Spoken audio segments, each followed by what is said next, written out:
মহামতি লুইস ব্রেলের 218তম জন্মজয়ন্তী পালন করল অল ত্রিপুরা ব্লাইন্ড কমিটি। আজ আগরতলা প্রেস ক্লাবে আয়োজিত হল জন্মজয়ন্তী উপলক্ষে মনোকর সাংস্কৃতিক অনুষ্ঠান সহ কৃতি খেলোয়াড়দের সংবর্ধনা জ্ঞাপন। কর্মসূচির শুরুতে মহামতি লুইস ব্রেলের প্রতিকৃতিতে শ্রদ্ধা জানানো হয়।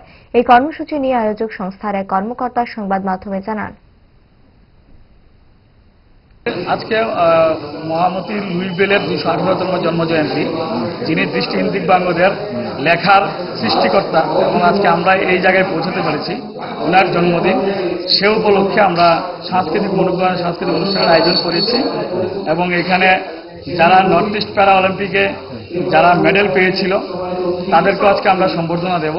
পাশাপাশি নবদিগন্ত ক্লাব এবং অল ত্রিপুরা ব্লাইন্ড কমিটি মিলে যে দৃষ্টিহীনদের কম্পিউটার শেখানোর ব্যবস্থা করেছিল, যে সর্বোচ্চ নাম্বার নিয়ে পাশ করেছে তাকেও ল্যাপটপ প্রদান করা হচ্ছে।